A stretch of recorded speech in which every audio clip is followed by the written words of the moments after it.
teman-teman, perkenalkan nama saya Maria Beto Aran, NIM 2018 016 013. Teman-teman, kali ini saya akan menjelaskan protein. Apa sih itu protein? Nah, lebih selanjutnya dan jelas, mari kita belajar bersama-sama pada materi-materi yang sudah saya siapkan. Nah, teman-teman, saya akan menjelaskan bagian-bagian protein, yaitu yang pertama pengertian protein, yang kedua fungsi protein beserta contoh makanan yang mengandung protein, yang ketiga struktur protein, yang keempat penggolongan protein, dan yang kelima akibat kekurangan protein. Tahukah Anda apa itu protein? Protein adalah senyawa organik kompleks berbobot molekul tinggi yang merupakan polimer dari monomer-monomer asam amino yang dihubungkan satu sama lain dengan ikatan peptida. Nah, slide berikutnya saya akan menjelaskan yang pertama, fungsi protein dan contoh pada makanan. Yang pertama, fungsi protein bagi tubuh sebagai sumber energi. Protein juga sebagai sumber energi dalam tubuh manusia. Yang kedua, pembentukan hormon. Fungsi protein selanjutnya yaitu terlihat dalam pembentukan beberapa hormon. Saat ini membantu tubuh mengendalikan fungsi-fungsi tubuh yang melibatkan interkasi beberapa organ dan lain-lain. Nah, teman-teman, kita dapat melihat contoh makanan yang mengandung protein pada kehidupan kita sehari-hari.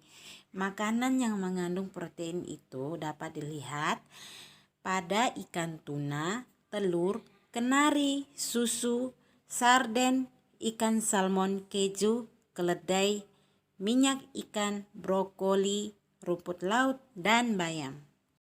Nah, yang kedua, struktur protein. Struktur protein dibagi menjadi 4, yaitu yang pertama, struktur primer adalah urutan-urutan asam amino dalam rantai polipeptida yang menyusun protein. Jadi teman-teman, saya menjelaskan ini, teman-teman bisa melihat pada gambar yang sudah saya siapkan. Yang kedua, struktur sekunder. Struktur sekunder protein berkaitan dengan bentuk dari berbagai rangkaian asam amino pada protein oleh ikatan hidrogen antara atom hidrogen dari gugus amino dengan atom oksigen dari gugus karboksil. Jadi pada gambar ini yang sudah saya jelaskan. Yang ketiga, struktur tersier. Struktur tersier protein merupakan bentuk 3 dimensi dari suatu protein. Nah, di sini juga saya memaparkan gambarnya. Yang keempat, struktur kuaterner. Struktur kuaterner protein merupakan susunan subunit-subunit dalam protein oligomer. Ada juga gambar yang sudah saya paparkan di slide ini. Yang ketiga, penggolongan protein. Berdasarkan fungsi biologisnya, protein dapat dibedakan atas 7 golongan, yaitu pertama, enzim, yaitu protein yang berfungsi sebagai biokatalis. Yang kedua, protein transport, yaitu protein yang mengikat dan memindahkan molekul. Yang ketiga, protein nutrien dan penyimpanan, yaitu protein yang berfungsi sebagai cadangan makanan.